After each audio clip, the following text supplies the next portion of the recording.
Hi guys, I'm back. Today is the 18th of June 2021. Today I'm going to read Genesis 21 to 25, Psalm 21, and Proverbs 18. Let's get started. The Lord was gracious to Sarah, just as he had said he would be. The Lord did for Sarah what he had promised to do. Sarah became pregnant. She had a son by Abraham when he was old. The child was born at the exact time God had promised. Abraham gave the name Isaac to the son Sarah had by him. When his son Isaac was 8 days old, Abraham circumcised him. He did it exactly as God had commanded him. Abraham was 100 years old when his son Isaac was born to him. Sarah said, God has given laughter to me. Everyone who hears about this will laugh with me. She also said, who would have said to Abraham that Sarah would breastfeed children? But I've had a son by him when he is old. Isaac grew. Time came for his mother to stop breastfeeding for him. On that day, Abraham planned a big celebration. Sarah saw Ishmael making fun of Isaac. Ishmael's son Hagar had by Abraham. Hagar was Sarah's Egyptian slave. Sarah said to Abraham, get rid of that slave woman. Get rid of her son. That woman's son will never have a share of the family's property. All of it belongs to my son Isaac. What Sarah said upset Abraham very much. After all, Ishmael was his son. But God said to Abraham, do not be so upset about the boy and your slave Hagar. Listen to what Sarah tells you, because your family line will continue through Isaac. I was to make the son of your slave into a nation. I'll do it because he is your child. Early the next morning, Abraham got some food and a bottle of water. The bottle was made out of camel skin. He gave the food and water to Hagar, placing them on her shoulders. Then he sent her away with the boy. She went on her way and wandered in the desert of Beersheba. Then the water in the bottle was full. She put the boy under a bush. Then she sat down about as far away as a person could shoot an arrow. She thought, I can't stand to watch the boy die. As she sat there, she began to sob. God heard the boy crying. Then the angel called out to Hagar from heaven. He said to her, what is the matter, Hagar? Do not be afraid. God has heard the boy crying as he lies there. Lift up the boy and take him by the hand. I will make him into a great nation. Then God opened Hagar's eyes, and she saw a well of water. So she went and filled the bottle with water and gave the boy a drink. God was with the boy as he grew up. He lived in the desert and learned to shoot a bow and arrow. While he was living in the desert of Haran, his mother got a wife for him from Egypt. At that time, Abimelech and his army commander Phicol spoke to Abraham. They said to Abraham, God is with you in anything you do. Now make a covenant promise to me while God is watching. Give me your word that you will treat me and me fairly. Promise that you will treat my children and their children the same way. I've been kind to you. Now you be kind to me in the country where you are living as an outsider. Abraham said, I'll give my word that I'll do it. Then Abraham complained to Abimelech that his servants had taken over a well of water. But Abimelech said, I don't know who has done this. You didn't tell me, and today is the first time I heard about it. So Abraham gave Abimelech sheep and cattle. The two men came to an agreement. Then Abraham picked out 7 lambs from his flock. Abimelech asked Abraham, what's the meaning of these 7 female lambs? Why have you picked them out and set them apart? Abraham replied, accept the 7 lambs from me. They will be a witness that I dug this well. That's why. So that place was named Beersheba. That's because their 2 men came to an agreement. After the agreement had been made at Beersheba, Abimelech went back to the land of the Philistines. His army commander Phicol went along with him. Abraham planted a tamarisk tree in Beersheba. There he called on the name of the God who lives forever. Abraham stayed in the land of the Philistines for a long time. Sometime later, God tested Abraham. He said to him, Abraham, here I am, Abraham replied. Then God said, take your son, your only son. He's the one you love. Take Isaac, go to the place called Moriah. Give your son to me as their burnt offering. Sacrifice him on the mountain. I will show you. Early the next morning, Abraham got up and loaded his donkey. He took 2 of his servants and his son Isaac with him. He cut enough wood for the burnt offering. Then he started out for the place God had given him, shown him. On the third day, Abraham saw the place a long way off. He said to his servants, "Stay here with the donkey. I and the boy will go over there and worship. Then we'll come back to you." Abraham had a son Isaac carry the wood for the burnt offering. He himself carried the fire and the knife, and the 2 of them walked on together. Then Isaac said to his father Abraham, "Father." "Yes, my son." And Abraham replied, "The fire and wood are here," Isaac said, "but where's the lamb for the burnt offering?" Abraham answered, "God himself will provide the lamb for the burnt offering, my son." Then the 2 of them walked on together. They reached the place God had shown Abraham. There Abraham built an altar. He arranged the wood on it. He tied up his son Isaac. Abraham placed him on the altar, on top of the wood. Then he reached out his hand. He picked up a knife to kill his son. But the angel of the Lord called out to him from heaven. He said, "Abraham, Abraham." "Here I am," Abraham replied. "Do not lay a hand on the boy," he said. "Do not harm him. Now I know that you would do anything for God. You have not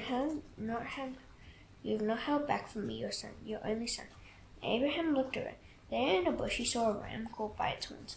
He went over and took the ram. He sacrificed it as a burnt offering instead of his son. So Abraham named that place, "The Lord will provide." To this day, people say, "It will be provided on the mountain of the Lord." And the angel of the Lord said to Abraham from heaven a second time, he said, "I am giving you my word that I will bless you. I will bless you because of what you have done," announces the Lord. "You have not held back your son, your only son, so I will certainly bless you. I will make the children born into your family as many as the stars in the sky. I will make them as many as the grains of sand on the seashore.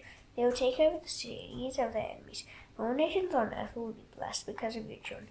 All these things will happen because you have obeyed me." Then Abraham returned to his servants. They started out together for Beersheba, and Abraham stayed in Beersheba. Sometime later, Abraham was told, "Milcah has become a mother. She had sons by her brother Nahor. Uz was born first. Then came his brother Buz. Kemuel was born next. He became the father of Aaron. Milcah's other sons are Chesed, Hazar, Hodash, Jildalah, and Bethuel. Bethuel became the father of Rebekah. Milcah had 8 sons by Abraham's brother Nahor. And Nahor had a concubine named Reumah. He also had sons. They were Tiber, Gatham, Gaham, Tahash, and Maacah. Sarah lived to be around 120 years old. She died at Kiriath Arba. Kiriath Arba is also called Hebron. It's in the land of Canaan. Sarah's death made Abraham very sad. He went to the place where her body was lying. There he wept over her. Then Abraham got up from beside his wife's body. He said to the Hittites, "I'm an outsider. I'm a stranger among you. Sell me some property where I can bury those in my family who died.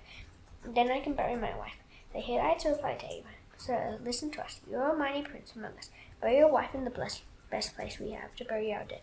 None of us will refuse to sell you a place to bury her." Then Abraham bowed down in front of the Hittites, the people of the land. He said to them, "If you are willing to let me bury my wife, then listen to me. Speak to Zohar's son Ephron for me. Ask him to sell me the cave of Machpelah. It belongs to him and is at the end of his field. Ask him to sell it to me for the full price. I want to as a place to bury my dead wife among you." Ephron the Hittite was sitting there among all his people. He replied to Abraham, "All the Hittites who had come to the gate of his city heard it." "No, sir," Ephron said. "Listen to me. I'll give you the field. I will also give you the cave that's in the field. I'll give it to you in front of my people. Bury your wife." Again Abraham bowed down in front of the people of the land. He spoke to Ephron so they could hear him. He said, "Please listen to me. I'll pay the price of the field. Accept it from me. Then I can bury my wife there." Ephron answered Abraham, "Sir, listen to me. The land is worth 10 pounds of silver. But what's that between the 2 of us? Bury your wife." Abraham agreed to Ephron's offer. He weighed out for Ephron the price he had named. The Hittites there had heard the amount. The price was 10 pounds of silver. Abraham used it by the weights that were used by merchants. So Ephron sold his field to Abraham. The field was in Machpelah near Mamre. Abraham bought the field and the cave that was in it. He also bought all the trees that were inside the borders of the field. Everything was sold to Abraham as his property. He bought it in front of all the Hittites who had come to the gate of the sea. Then Abraham buried his wife Sarah. He buried her in the cave of the field of Machpelah near Mamre in the land of Canaan. Mamre is at Hebron. So the field and the cave that was in it were sold to Abraham by the Hittites. The property became a place to bury those who died in his family. By that time Abraham was very old. The Lord had blessed Abraham in every way. The best servant in his house was in charge of everything Abraham had. Abraham said to him, "Put your hand under my thigh. The Lord is the God of heaven and the God of earth. I want you to make a promise to me in his name. I'm living among the people of Canaan, but I want you to promise me that you won't get a wife for my son from their daughters. Instead, promise me that you'll go to my country and to my own relatives. Get a wife for my son Isaac from there." The servant asked Abraham, "What if the woman doesn't want to come back with me to this land? Then should I take your son back to the country you came from? Make sure you don't take my son back there." Abraham said, "The Lord, the God of heaven, took me away from my father's family, and he brought me out of my own land. He made me a promise. He said, 'I'll give this land to your family after you. The Lord will send his angel ahead of you, so you will be able to get a wife for my son from there. The woman may not want to come back with you. If she doesn't, you'll be free from your promise. But don't take my son back there." So the servant put his hand under Abraham's thigh. He promised to do what his master wanted. So the servant chose 10 of his master's camels and left. He loaded the camels with all kinds of good things from his master. He started for Aram Naharaim and made his way to the town of Nahor. He stopped near the well outside the town. There he made the camels get down on their knees. It was almost evening, the time when women go out to get water. Then he prayed, "Lord, you are the God of my master Abraham. Make me successful today. Be kind to my master Abraham. I'm standing beside this spring. The daughters of the people who live in this town are coming out here to get water. So I'll speak to a young woman, and I'll say to her, 'Please lower your jar so I can have a drink.' And suppose she says, 'Have a drink of water, and I'll get some for your camels too.' Then let her be the one you've chosen for your servant Isaac. Then I'll know you have been kind to my master." Before he had finished praying, Rebekah came out. She was carrying a jar on her shoulder. She was the daughter of Milcah's son Bethuel. Milcah was the wife of Abraham's brother Nahor. The young woman was very beautiful. No man had ever slept with her. She went down to the spring. She filled her jar and came up again. The servant hurried to meet her. He said, "Please give me a little water from your jar." "Have a drink, sir," she said. She quickly lowered the jar to her hands and gave him a drink. After she had given him a drink, she said, "I'll get water for your camels too. I'll keep doing it until they have had enough to drink." So she quickly emptied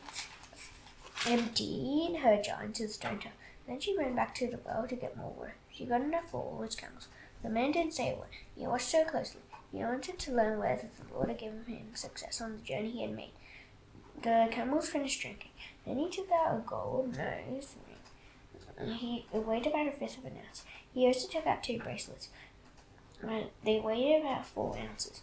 Then he asked, "Whose daughter are you? And please tell me something else. Is there room in your father's house for us?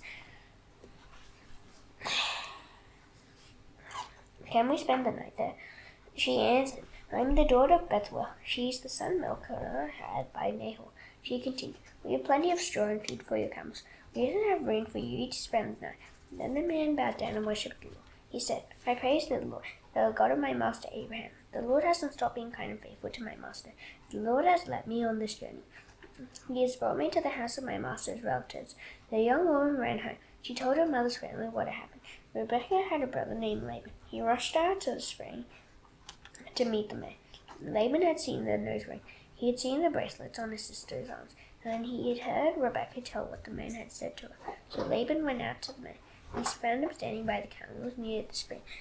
"The Lord has given you his blessing," he said. "So come with me. Why are you standing out there?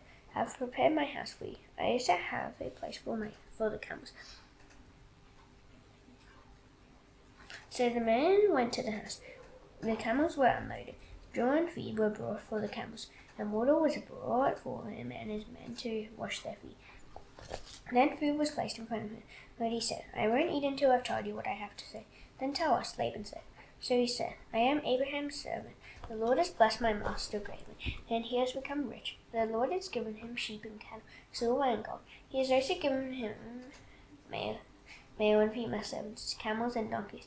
My master's wife Sarah had a son by him when she was old. He has given that son everything he owns. My master made me promise it. He said, I am living in the land of the people of Canaan. They promised me that you won't get a wife for my son from their daughters. Instead, go to my father's family and to my own relatives. Get a wife for my son there. Then I asked my master, what if the Lord won't come back with me? He replied, I have walked faithfully with the Lord. He will send his angel with you. He will give you success on your journey, so you will be able to get a wife for your son. She will be from my own relatives and you from your father's family. When you go to your relatives, then you will be free from the promise. Suppose they refuse to give her to you. Then you'll be free from the promise you made to me. So I came to the spring. I said, Lord, you are the God of my master Abraham. Please make me successful on this journey I've made. I'm standing beside the spring. A young woman will come out to get water. I'll say to her, please let me drink a little water from your jar. Suppose she says, have a drink of water, and I'll get some for your camels too. Then let her be the one the Lord has chosen for my master's son. Before I finished praying in my heart, Rebecca came in. She was carrying the jar on her shoulder. She went down to the spring and got water. I said to her, please give me a drink. She quickly lowered her jar from her shoulder. He said, have a drink, and I'll get water for your camels too. So I drank. She also got water for the camels. I asked her, whose daughter are you? She said, the daughter of Bethuel. He's the son Milcah had by Nahor. Then I put the ring in her nose. I put the bracelet on her arms, and I bowed down and worshipped the Lord. I praised the Lord, the God of my master Abraham. He had led me on the right road. He had led me to get for my master's son, the granddaughter of my master's brother. Now will you be kind and faithful to my master? If you will, tell me. And if you won't, tell me. Then I'll know which way to turn. Laban and Bethuel answered, the Lord has done all of this. We can't say anything to you one way or the other. Here's Rebecca. Take her and go. Let her become the wife of your master's son, just as the Lord has said. Abraham's servant heard what they said, so he bowed down to the Lord with his face to the ground. He brought her gold and silver jewelry and articles of clothing. He gave all of them to Rebecca. He also gave expensive gifts to her brother and her mother. Then Abraham's servant and the men who were with him ate and drank. They spent the night there. When they got up the next morning, Abraham's servant said, send me back to my master. But her brother and her mother replied, let the young woman stay with us 10 days or so. Then you can go. But he said to them, don't make me wait. The Lord has given me success on my journey. Send me on my way so I can go to my master. Then they said, let's get Rebecca and ask her about it. So they sent for her and asked, will you go with this man? Yes, I'll go, she said. So they sent her sister Rebecca on her way with Abraham's servant and his men. They also sent Rebecca's servant with her, and they gave Rebecca her blessing. They said to her, dear sister, may your family grow by thousands and thousands. May they take her to the cities of their enemies. Then Rebecca and her female servants got ready.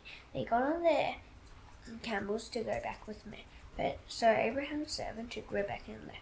By that time Isaac had come from Beer Lahai Roi. He was living in the Negev desert. One evening he went out to the field. He wanted to spend some time thinking. When he looked up, he saw camels approaching. Rebecca also looked up and saw Isaac.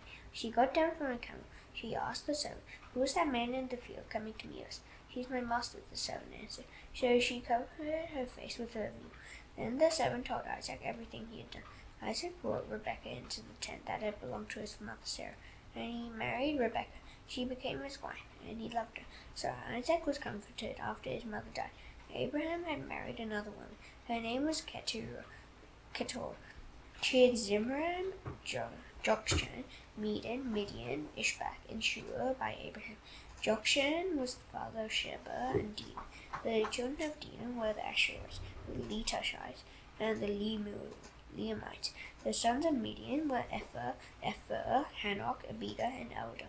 All of them were members of Keturah's family. Abraham left everything he owned to Isaac, but while he was still living, he gave gifts to the sons of his concubines. Then he sent them away from his son Isaac. He sent them to the land of the east. Abraham lived on a total of 175 years. He took his last breath and died when he was very old. He had lived a very long time. Then he joined the members of his family who had already died. Abraham's sons Isaac and Ishmael buried him. And they put his body in the cave of Machpelah near Mamre. It was in the field of Ephron, the son of Zohar the Hittite. Abraham had bought the field from the Hittites. He was buried there with his wife Sarah. After Abraham died, God blessed his son Isaac. At that time, Isaac was living near Beer Lahai Roy. Here's the story of the family line of Abraham's son is Ishmael. Hagar gave birth to Ishmael by Abraham. Hagar was Sarah's slave from Egypt. Here are the names of the sons of Ishmael. They are listed in the order they were born. Nebaioth was Ishmael's older son. Then came Kedar, Adbeel, Mibsam, Mishma, Duma, Massa, Hadad, Timah, Jetah, Naphish, and Kedar. All of them were Ishmael's sons. They were rulers of 12 tribes. They all lived in their own settlements and camps. Ishmael lived a total of 137 years. When he took his last breath and died, he joined the members of his family who had already died. His children settled in the area between Havilah and Shur. It was near the eastern border of Egypt. As you go toward Asher, Ishmael's children weren't family toward any of the tribes related to him. Here's the story of the family line of Abraham's son Isaac. Abraham was the father of Isaac. Isaac was 40 years old when he married Rebekah. She was the daughter of Bethuel, the Aramean from Paddan Aram. She was also the sister of Laban, the Aramean. Rebekah couldn't have children, so Isaac prayed to the Lord for her, and the Lord answered his prayer. His wife Rebekah became pregnant. The babies struggled with each other inside her. She said, "Why is this happening to me?" So she went to ask the Lord what she should do. The Lord said to her, 2 nations are in your body. 2 tribes that are now inside you will be separated. One nation will be stronger than the other. The older son will serve the younger one. The time came for Rebekah to have her babies. There were twin boys in her body. The first one to come out was red. His whole body was covered with hair, so they named him Esau. Then his brother came out. His hand was holding onto Esau's heel, so he was named Jacob. Isaac was 6 years old when Rebekah had them. The boys grew up. Esau became a skillful hunter. He liked the open country, but Jacob was content to stay at home among the tents. Isaac liked the meat of wild animals, so Esau was his favorite son. Rebekah's favorite was Jacob. One day Jacob was cooking some stew. Esau came in from the open country. He was very hungry. He said to Jacob, "Quick, I'm very hungry. Let me have some of the red stew." And that's why he was also named Edom. Jacob replied, "First tell me the rights that belong to you as the oldest son in the family." "Look, I'm dying of hunger," Esau said. "What good are those rights to me?" And Jacob said, "First promise to sell me your rights." So Esau promised to do it. He sold Jacob all the rights that belonged to him as the oldest son. Then Jacob gave Esau some bread and some lentil stew. Esau ate and drank. Then he got up and left. So Esau didn't value the rights that belonged to him as the oldest son. Proverbs 18.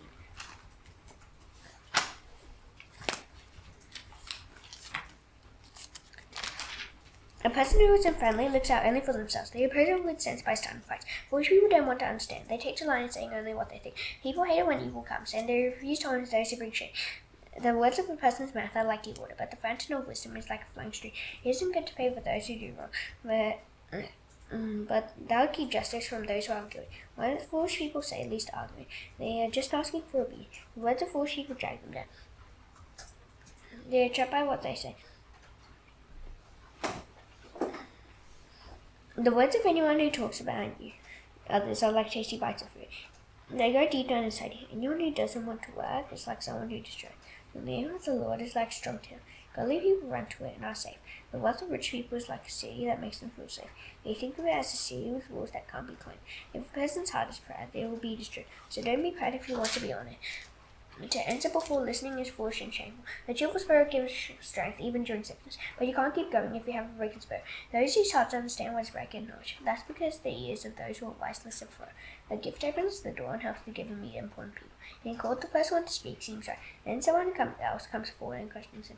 Casting lots will put a stop to arguing. They will keep the strongest enemies apart. A broken friendship is harder to handle than a city with high walls around it, and arguing is like the lock gates of a mighty city.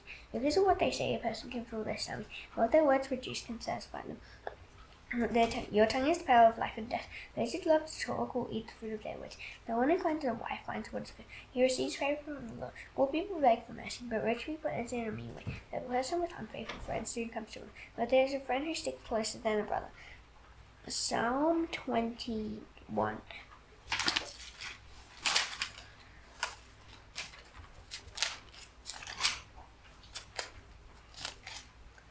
Lord, the king is filled with joy because you are strong. How great is his joy because you help him win his battles. You have given him what his heart wished for. You haven't kept back from him what his lips asked for. You came to greet him with rich blessings. You placed a crown of pure gold on his head. He asked you for life, and you gave it to him. You promised him days that would never end. His allure is great because you helped him win his battles. You have honored him with glory and majesty. You have given him blessings that will never end. You have made him glad and joyful because you are with him. The king trusts in the Lord, and the faithful love of the Most High God will keep the king secure. You, the king, will capture all your enemies. Your right hand will take hold of them. When you appear for battle, you'll burn them up like they were in a flaming furnace. The Lord will swallow them up in his great anger. His fire will burn them up. He will wipe their children from the face of the earth. He will remove them from the human race. Your enemies make evil plans against you. They think of evil things to do, but they can't succeed. You will make them turn their backs and run away when you aim your arrows at them. Lord, may you be honored because you are strong. We will sing and praise your might. Now that's done, I shall now do the Lord's Prayer. Please bow your head. Our Father in heaven, hallowed be your name. Your kingdom come. Your will be done on earth as it is in heaven. Give us today our daily bread. Forgive us our debts, as you also forgive our debtors. Lead us not into temptation, but deliver us from the evil one. For yours is the kingdom, and the power, and the glory forever. Amen. See you tomorrow. Bye.